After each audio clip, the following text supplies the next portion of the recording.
하나님의 말씀은 사도행전 27장 20절에서 26절 말씀입니다. 제가 교독해 드리겠습니다.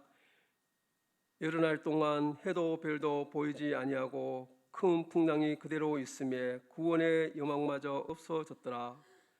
여러 사람이 오래 먹지 못하였음에 바울이 가운데 서서 말하되, 여러분이여 내 말을 듣고 그르데에서 떠나지 아니하여 이 타격과 손상을 면하였더라면 좋았을 뻔하였느니라. 내가 너희를 권하노니 이제는 안심하라. 너희 중 아무도 생명에는 아무런 손상이 없겠고 오직 백분이라.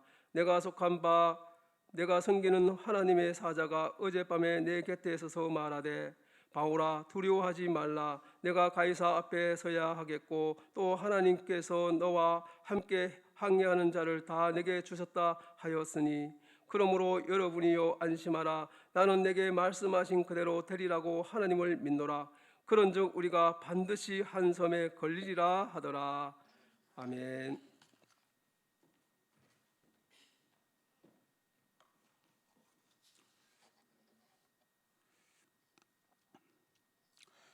성경에 보면 하나님께서 많은 말씀을 하셨습니다.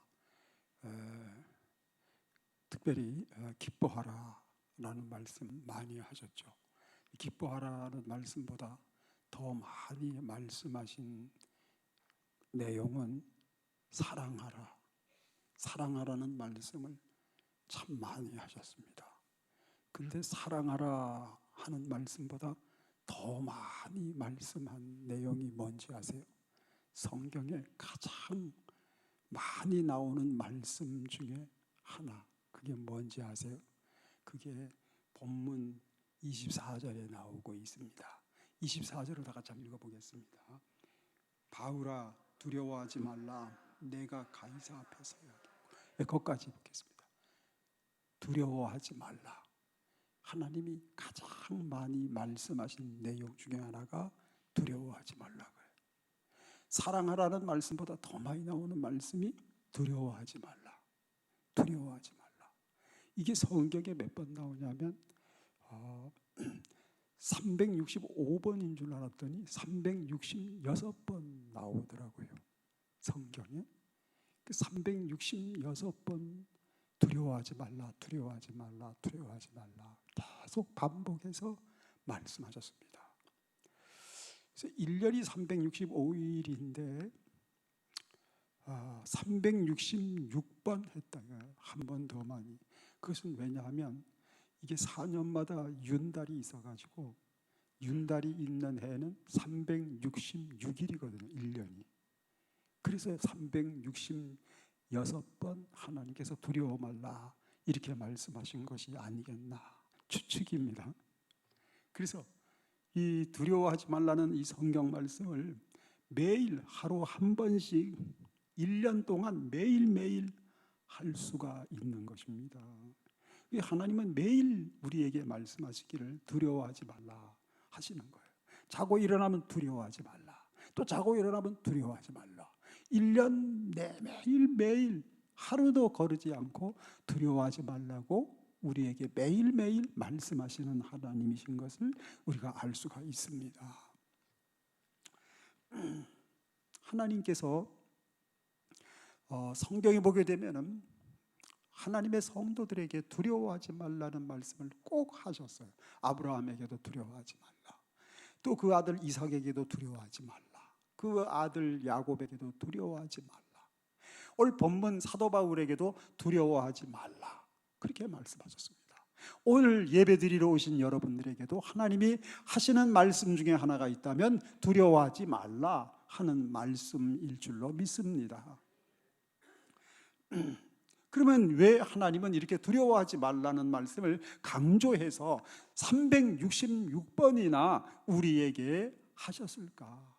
그것은 우리가 너무 잘 두려워하고 있기 때문에 그렇습니다. 우리는 조그마한 일에도 금방 두려워합니다. 무서워합니다. 불안에 휩싸입니다. 그래서 하나님께서는 우리에게 두려워하지 말라고 말씀을 하시고 강조를 해주셨습니다. 바울 사도에게 하나님은 두려워하지 말라고 말씀하셨습니다. 왜 그러냐면 바울 사도는 너무 두려웠기 때문이었습니다. 바울 사도는 두려움에 공포심에 휩싸여서 어쩔 줄을 몰라 했었던 것이었죠. 왜 그랬냐면은 그도 그럴 것이 이해가 충분히 됩니다. 왜냐하면 바울이 276명과 함께 배를 타고 지금으로 하면 저 지중해지요. 지중해 바다를 망망대해를 항해하면서 나가는데 갑작스럽게 유로굴라라고 하는 풍랑을 맞이해서 이 파도가 말이죠, 조금 과장해서 산만한 파도가 막 몰아치는데 배가 이리 기우뚱 저리 기우뚱 하면서 배가 막 깨어지는 소리가 나고, 그리고 사람들이 모두가 다 멀미하고 막 이리 넘어졌다 저리 넘어졌다, 밤에 잠도 잘 수가 없는 형편이고 먹을 수도 없고 먹고 싶지도 않고, 그 날이 14일 동안 보름 동안이나 계속 풍랑 속에서 살았다 이거예요. 그래 하늘을 보니까 하늘에 햇빛이라도 조금 보이면은 소망이 있잖아요. 밤중에 별빛이 반짝반짝 빛나는 정도, 별 몇 개만 보여도, 별 하나만 보여도 곧 이제 먹구름이 걷히고 풍랑은 잔잔해질 것이고 입에는 무사히 목적지에 다 잘 도착하겠구나, 소망이 생기지 않습니까? 14일 동안 별이 보이지 않았다. 그 별은 소망의 별이죠. 그 소망의 별이 안 보이는 거예요. 소망의 햇빛이 보이지 않는 겁니다. 절망의 먹구름만 보였던 그 상황 속에서 두려워할 수밖에 없었죠. 두려워서 벌벌 떨고 있는데 하나님은 사도 바울에게 말씀하시기를 두려워하지 말라, 두려워하지 말라라고 말씀을 하셨습니다. 하나님께서 우리에게도 두려워하지 말라고 말씀하십니다. 왜냐하면 사도 바울이 배를 타고 가는데 14일 동안 소망의 별을 보지 못했던 것처럼 우리도 이 코로나 사태로 인해서 이 소망의 별이 보이지가 않는 것 같기도 하고 절망의 먹구름만 가득한 것 같고, 언제 이 코로나의 이 사태가 멈출지 도무지 기미가 보이지 않는 것 같고, 소망의 별이 보이지 아니하는 시대, 소망의 빛이 보이지 아니하는 이 시대, 이 절망의 먹구름이 잔뜩 끼어 있는 이 시대 속에 살고 있는 우리 모두에게 하나님은 말씀하십니다. 두려워하지 말라, 두려워하지 말라. 그렇습니다. 코로나가 문제죠. 그런데 코로나보다 저는 더 큰 문제가 뭐냐면 우리의 가슴 속에 있는 두려움입니다. 두려워 벌벌 떠는 불안입니다. 여러분, 우리가 코로나를 조심은 해서 방역 수칙을 철저히 지키면서 그렇게 해야 됩니다. 그러나 조심은 하지만 두려워해서는 안 됩니다. 여러분, 사실 목사님 이 코로나 때문에 얼마나 위험한지 모르세요. 두려워할 수밖에 없지요. 불안해 죽겠어요. 그렇게 말씀하실 수가 있죠. 그러나 사실은 우리는 본래 이 세상에 태어나면서부터 어머니 뱃속에 있을 때부터 위험한 세상을 살아왔습니다. 코로나가 위험하다고요? 여러분, 코로나 위험하지요? 코로나로 인해서 지난 8개월 동안 죽은 사람이 300여 명이에요. 그런데요, 죽은 사람만 생각하면은, 사망자로만 본다면은 코로나보다 더 큰 위험이 독감입니다. 독감은 1년 동안 해마다 독감으로 죽는 사람이 얼마인지 아시죠? 3,000명이에요. 3,000명. 코로나 때문에 8개월 동안 죽은 사람 300명인데 독감으로 해마다, 이것도 금년만이 아니고 해마다 3,000명이 죽는다니까. 그런데 말이죠, 여러분, 요즘 교통사고 얼마나 많아요. 병원에 가면 교통사고로 부상당한 사람, 죽은 사람 들어옵니다. 막 매일매일. 교통사고로 1년 동안 죽는 사람 얼마인지 아세요? 우리나라에서 5,000명이 5,000명. 우리는 어차피 위험한 세상을 살고 있는 거예요. 코로나 때문에 새삼스럽게 위험한 인생이 된 것이 아니라 우리는 코로나 발서 전부터 위험한 세상을 살고 있는 거예요. 그러나 위험하다고 우리는 예배를 포기하지 않았어요. 독감이 유행해도, 감기가 유행해도, 아유, 오늘 이 독감 걸릴 수 있어, 잘못하면. 그래서 예배를 포기했나요? 교통사고가 얼마나 많은데, 자동차 운전하고 가다가 쾅 가고 교통사고 나면 어쩌겠어. 꼼짝 말고 오늘 예배를 중단해야지. 그런 적 없잖아요. 위험해도 예배는 드렸다. 위험하니까 예배를 포기하는 겁니까? 위험해서 예배를 드려야 됩니다. 위험하기 때문에 예배 드려야 됩니다, 여러분.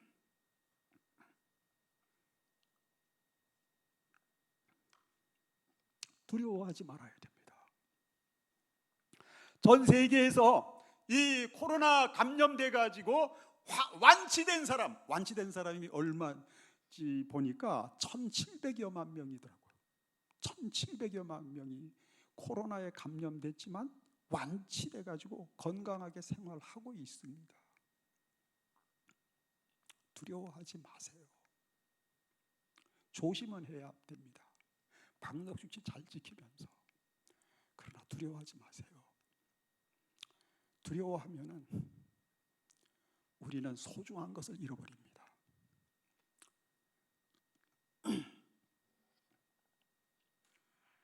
그럼 왜 우리가 두려워하지 말아야 됩니까? 왜 하나님께서는 우리에게 두려워할 수밖에 없는 이 위험한 일들이 많은, 이 코로나도 있고 각종 유행병이 있고 암병도 많고 사건 사고도 많은 이 위험한 세상 살고 있는데, 하나님은 그것을 다 아시면서도 왜 우리에게 두려워하지 말라고 말씀하시는 겁니까? 우리가 두려워해서는 안 될 이유가 뭡니까? 그것을 본문 24절에서 말씀을 하고 있습니다. 24절을 다 같이 한번 읽어보겠습니다. 바울아, 두려워하지 말라.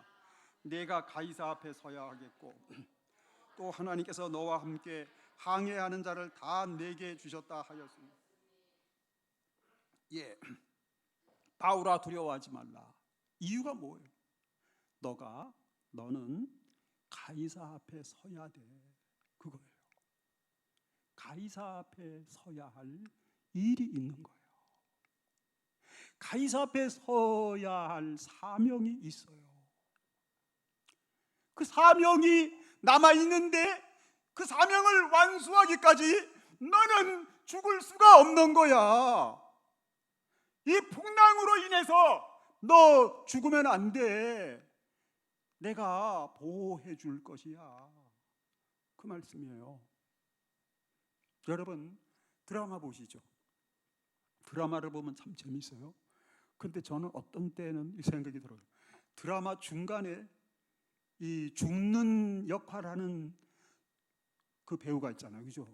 드라마가 아직 3분의 1밖에 진행이 안 됐는데 죽는 그 배우가 있다 이거예요. 죽는 역할하는 배우. 그걸 보면 아이고, 안 됐구나. 저 배우 밥줄 떨어졌구나. 밥그릇 떨어졌구나. 역할이 끝났어요. 이제 그 배우는 더 이상 그 무대에 설 수가 없어요. 무대 뒤로 물러가야 돼. 역할이 다 끝났으니까.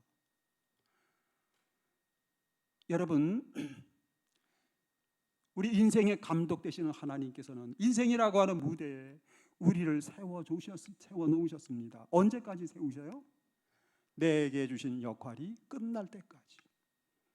내게 주신 하나님의 신부름이 남아있는 한 하나님께서는 나를 죽게 하시지 않는 거예요.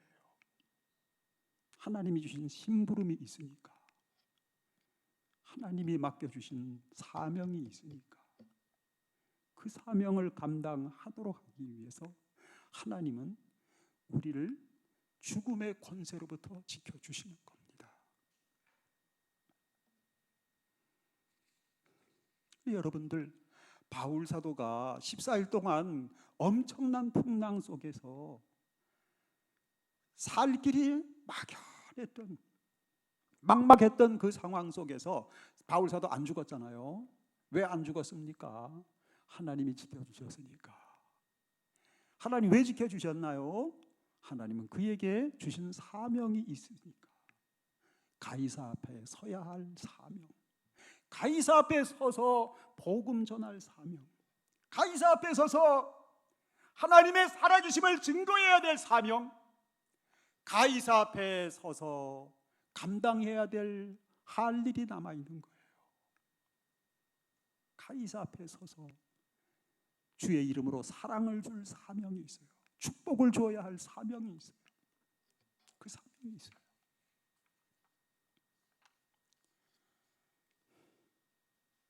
여러분에게도 가이사 앞에 서야 할 사명이 있는 줄로 믿습니다.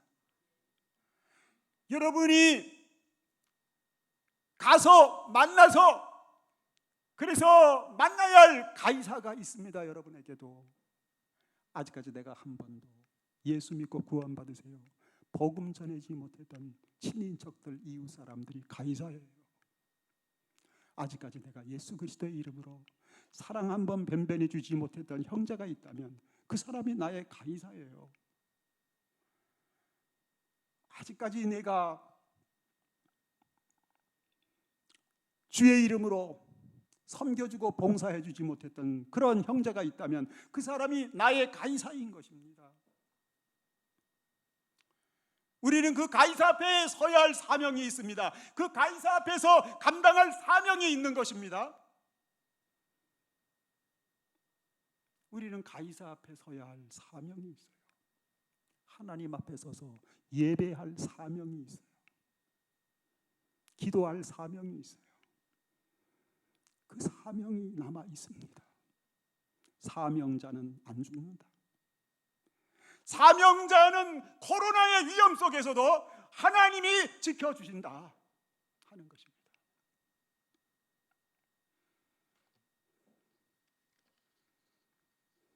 여러분, 사명감을 가지고 삽시다. 왜냐하면 사명은 소망이에요. 할 일이 없다는 것은 소망이 없다는 거예요. 나에게 아직까지 할 일이 있다는 것은 소망이 있다는 겁니다. 하나님께서 여러분에게 원하시는 하나님의 심부름이 있는 거예요. 하나님이 맡겨주신 할 일이 있는 겁니다. 사명이 있는 겁니다. 소망이 있습니다. 그 소망을 가져야 됩니다.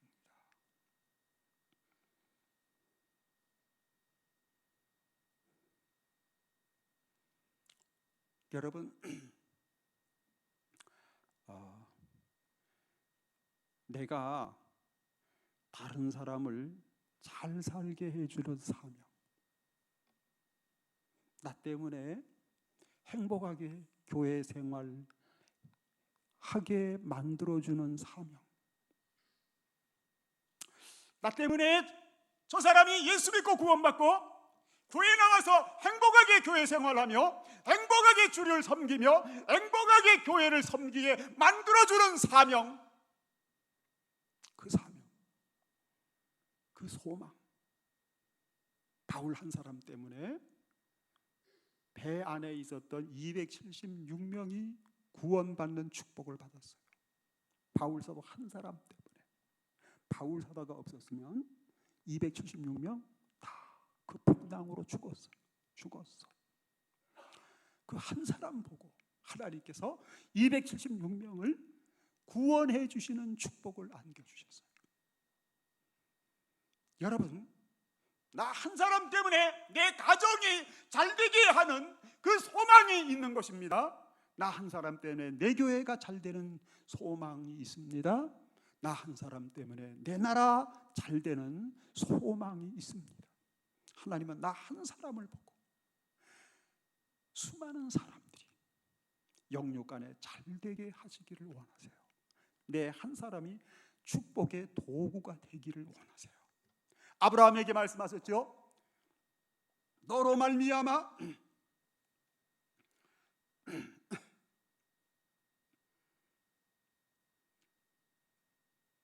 땅에 너로 말미암아 땅의 모든 족속이 복을 받으리라.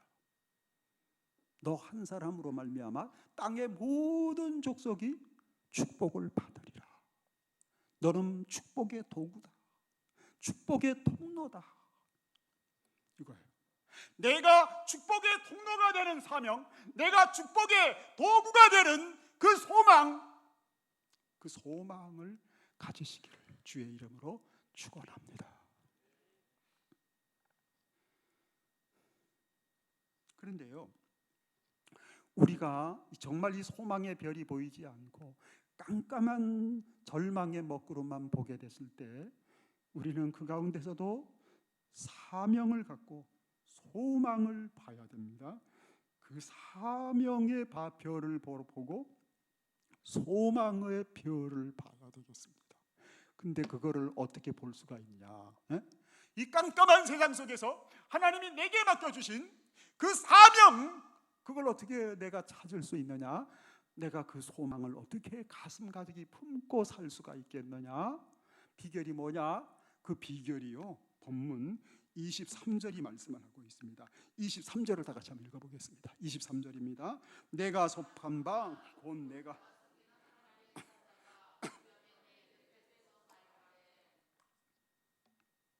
내가 속한 바 곧 내가 뭐하는? 내가 섬기는 하나님의 사자가, 그렇게 말씀했어요.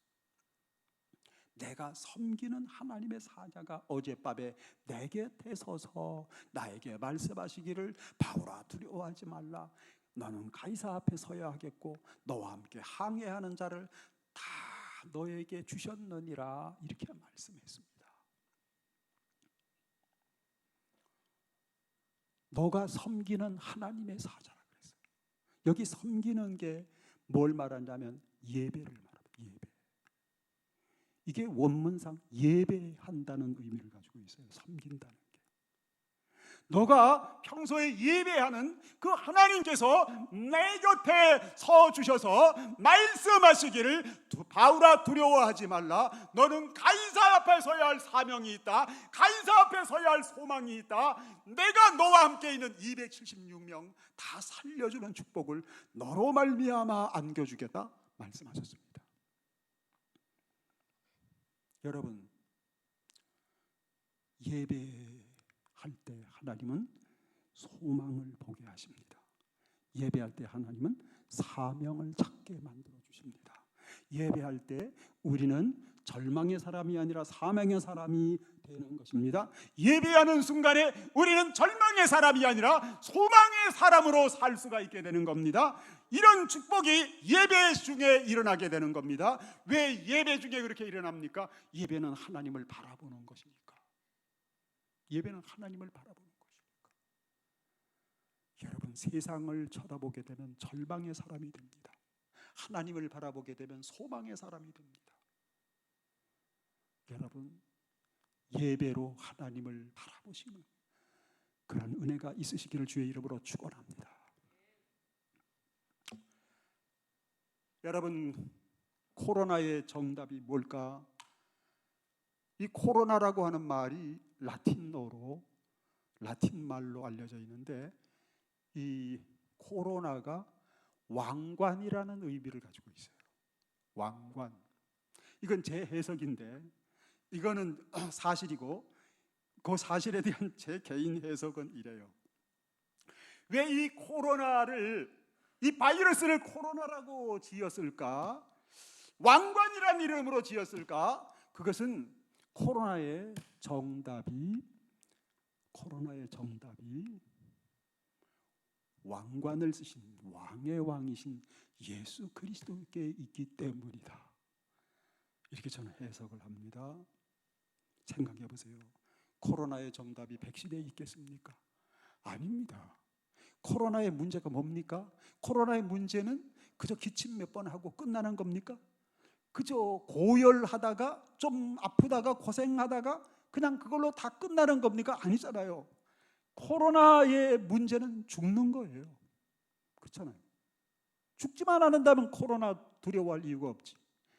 죽는다 이거예요. 근데 사실은 코로나의 걸리면 죽고 안 걸리면 안 죽고 이겁니까? 아니잖아요. 걸려도 죽고 반드시 죽는 건 아니고 낫기도 하지요. 낫는다고 안 죽어요? 죽잖아요. 안 걸리면 안 죽나요? 죽잖아요. 코로나의 정답은 백신이 아니에요. 그래서 백신이 죽음을 해결 못하잖아요. 그렇잖아요. 죽음은 누가 해결?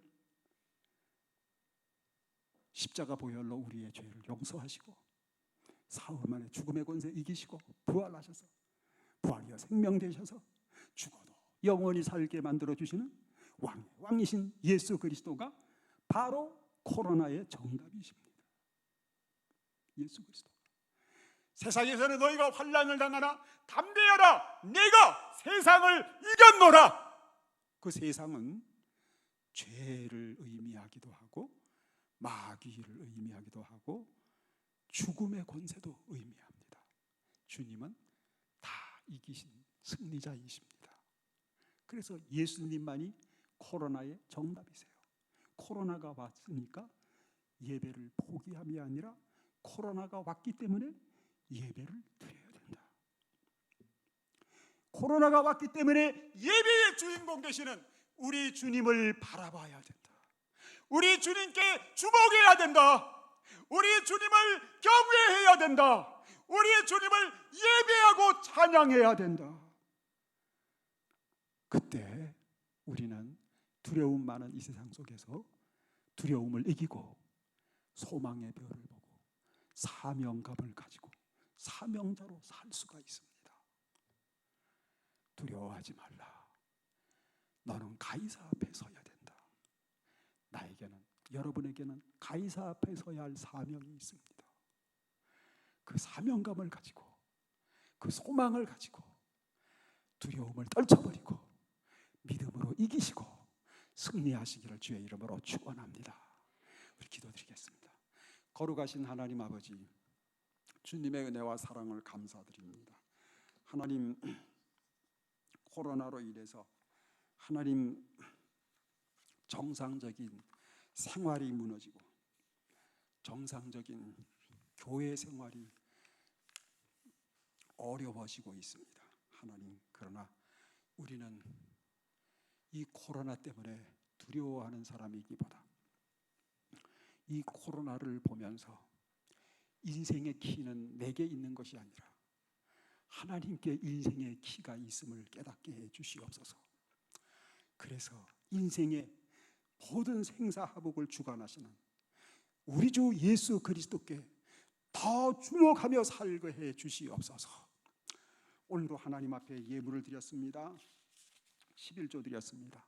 하나님 약속하신 말씀을 따라 하늘문을 여시고 저들의 심령 창고에 믿음, 소망, 사랑, 기쁨, 평화로 가득 채워주시고 저들의 아버지 가정생활, 직장생활, 사업장에 하나님의 복을 쌓을 곳이 없도록 넘치게 부어주시어서 하나님의 영광을 위해서 힘껏 쓰면서 헌신하면서 살아가는 그런 보람과 축복이 있게 해주시옵소서.